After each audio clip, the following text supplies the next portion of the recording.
Okay, so well, what did you do? And you tell them the whole truth of what you did, and they point out both faults or both, things on both sides that y'all could have both did better on. That's a good person to talk to. Be like I said, just be mindful. Well, I think if you, look, I'm gonna give you keywords to hear or to listen out for when you are talking to somebody. If you hear these keywords, just let it go through one ear and out the other because Pay attention. most of the time the fucking information is just not about to really help you in any way. So if you hear, well, I would have, I think, well, you know what, like, you know what I would have did. That's crazy. See, you should have did things along those lines. Rule the shit out immediately. Because now they're not even taking into account the other perspective, the other side. And shit, I ain't gonna lie, there's probably a lot of people out here that aren't telling the other side properly. A lot of people out here play victim. I'm not playing fucking victim. Like, if I'm wrong, I know I could be harsh. I'm very direct. I'm very curt. But I've learned to be this way because beating around the bush doesn't get you anywhere.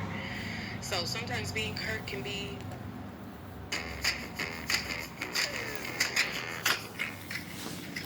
She got a lot of words of wisdom. I hate to say hurtful, but some people's feelings can be hurt depending on if they're taking it personally. I'm curt and I'm just really to the facts and to the point of what the matter is at hand. I don't want to hear anything else besides what the issue is right now. I don't want to hear no, well, this happened before this. No, like we are talking about an issue right now. There's nothing else to discuss.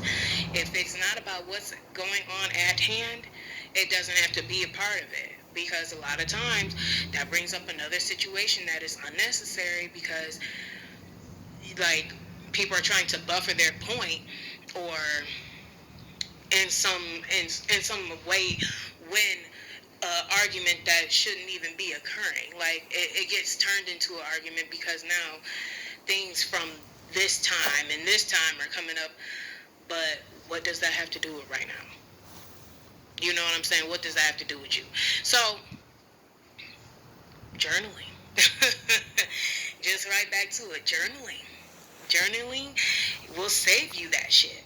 But all in all, when you want to vent, these venting sessions that a lot of us like and want to have become a toxic belittling party of the other person or what I would have done or a competition in situations and experiences in life.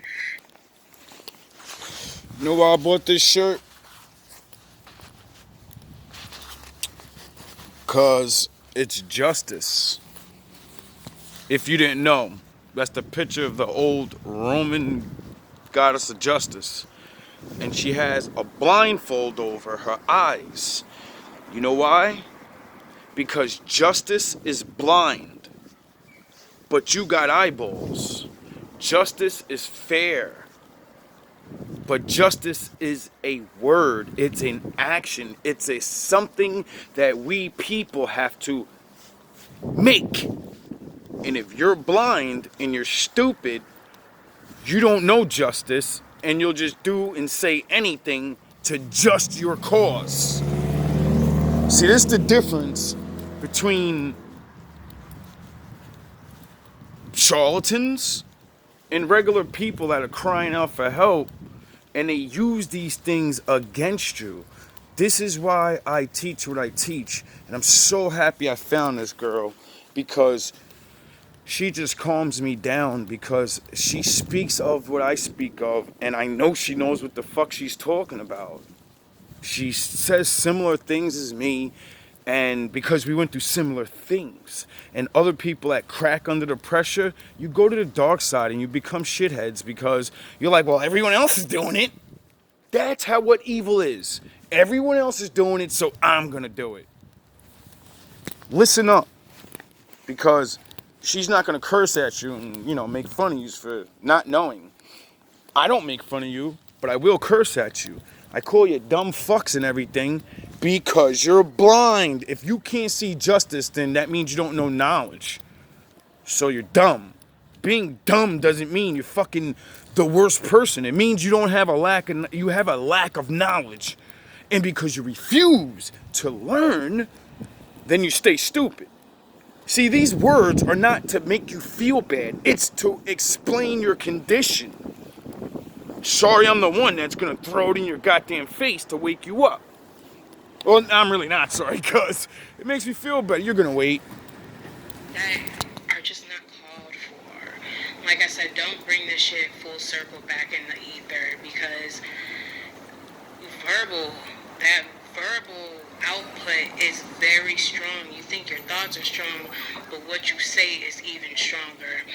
And you have to be careful of what you say, who you say these things to. Why? Because things can just come back and bite your ass in the ass. So. Oh, yeah. really? I mean, why? How? This video, this episode has y'all thinking. Because I know I'm not the only person this happens to. Nope. And quite frankly, I'm fucking sick of it. So when I am closed off, well, I'm still probably not going to be closed off, but when I am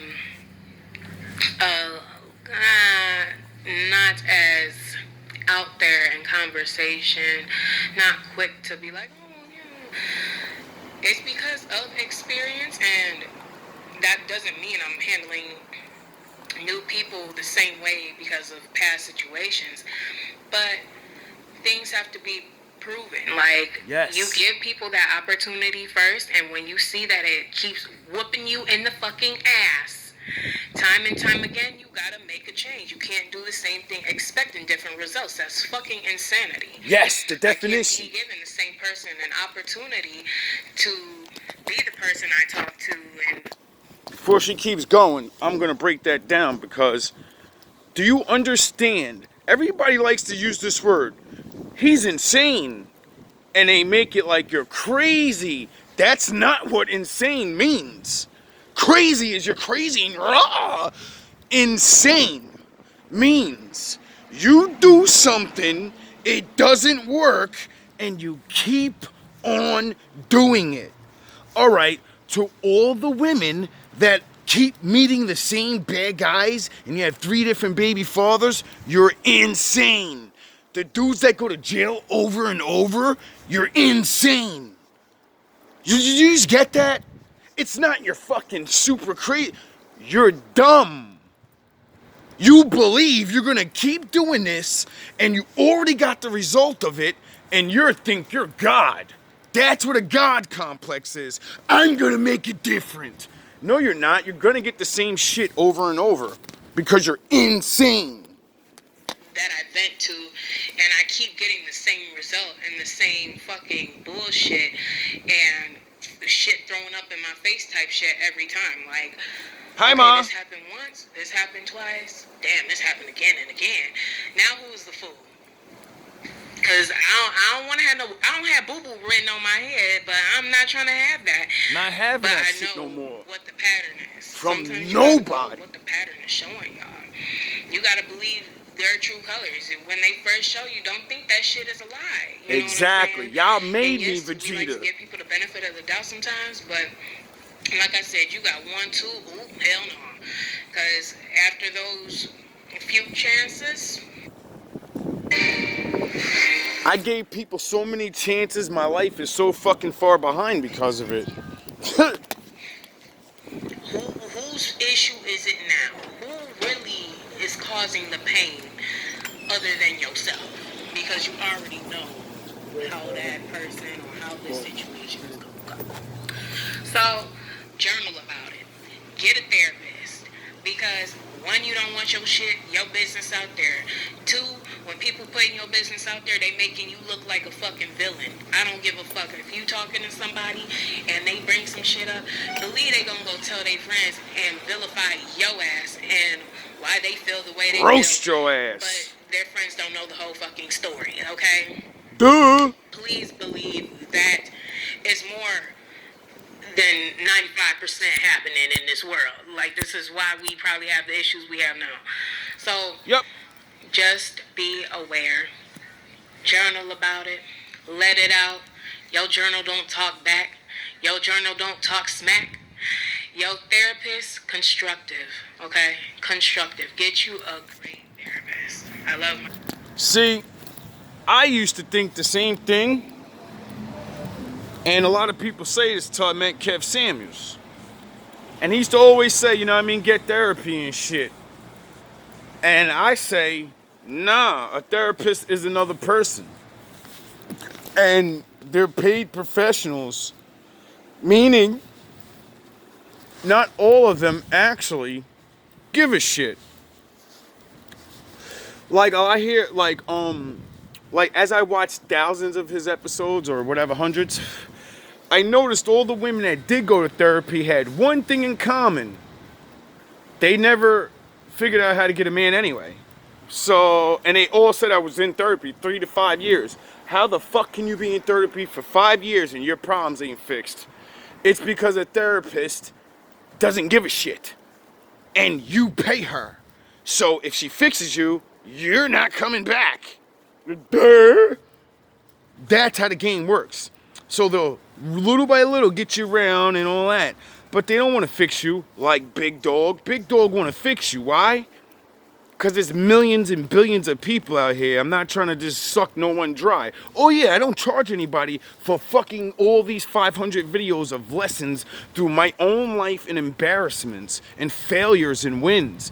I'm sure a lot of people like, oh, this cocky piece of shit, you'd have died if you were me. Period. You'd be dead. You would have made that one wrong choice that I didn't make because you're greedy. Because you trust so much, you haven't learned your lesson in being burned so much in life that you'll just keep doing it. But if you were in my life, people try to kill me. People try to hurt me. People try to... I'm in weird-ass situations all through my life. So, if you don't know what to do, like me, because you're not me, and I'm not you, I'd probably die living your life.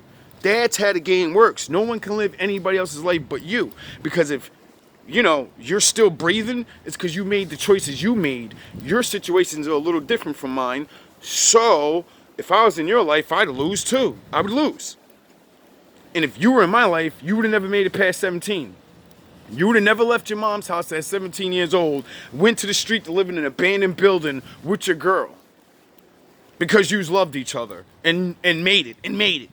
While everyone else is fucking in high school, you're still going to high school, and you know grown-ups that don't even have their own crib. And they didn't graduate high school, but you're a kid doing it.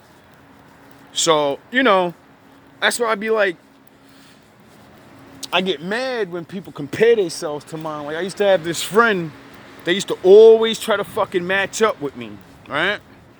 And I used to laugh at this nigga because he had it better than me because he was doing his thing at the time. But I used to always, I used to make him feel bad because I used to always be like, man, my life is hard. You know what I mean? I'm definitely one of the realest men in the world because every time I talk to people, they ain't got as many stories as me. And he'd be like, nah, man, I feel you, dog. I feel you. You know what I'm saying? And I used to be like, yo, my nigga, you don't have it as hard as me. How are you as strong as me? And he'd be like, nah, I'm strong too, dog. You know what I mean? I've been through things. And and I'm like, yo, dog, first of all, you got a mom that cares. You have brothers and sisters that actually will throw you money if you need it. None of my brothers ever did anything for me like that. I said, you got a girl you've been with for like 20 fucking years. 10 of those years you're living under her roof, you faggot ass nigga. You pussy ass nigga. You been in the house ever since I met you, nigga. You talking about all this street shit in your lyrics, sound the horns.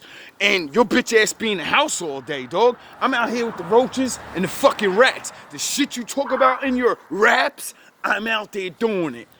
And he used to get jealous and run his mouth behind my back like I didn't know. But all his friends fucking told me anyway because I'm a priest and they know, you know, you're not as real as me, so they're not gonna fucking lie. And they'll pretend in your face. And then certain shit used to get me mad. Like, I dipped at like 25. This nigga turned like 30-something years old, had thousands of dollars, and then he finally moves. I left my fucking hometown with nothing, but he's strong as I am. This nigga leaves, and he's still fucking... It's pathetic, bro. That's why it's like, yo, dog, I love you, though, but you ain't never been on my level, nigga. You'll never be on my level. That's why when you went out there, you got played right away, didn't your ass? Oh, I got robbed. I wonder why. Because you're a fucking idiot that trusts anybody. Oh, my cousin stole my rap group and fucking made it himself and ran the shit into the ground because you were too pussy to go out there and do it your fucking self. Me, where's GMB? Oh, we popping, nigga. One deep. I'm popping now, though. I ain't out everywhere, but like Drake said, niggas still playing my oh shit. And yo shit is like the police asking us questions. Niggas don't know shit. Flexing. Nigga, I'm just flexing. You niggas never loved him. Does it look like we stressing? Look at you, look at you, look at you. Every rap y'all heard is fucking from my 20s. I haven't even begun to dig into the crates and really fucking show y'all the deeper shit. I'm just hitting y'all with the shit that I know is what I like the best. But I know when I start hitting y'all with all these other ones, y'all probably gonna like that more. Like when I start doing these female verses, the female's gonna be like, oh, this nigga is on some other shit. Who this nigga? That's how my IG got popping. I stopped with the gangster bars and the guard bars, and I said, yo, we gotta start putting out these love bars you got. I see all these women out here stressing, and they always say niggas don't know what love is, and blah, blah, blah, blah, blah. Every single fucking one of them I put out that had to do with females and shit, all liked all my shit. And then next thing I know, my shit started popping off.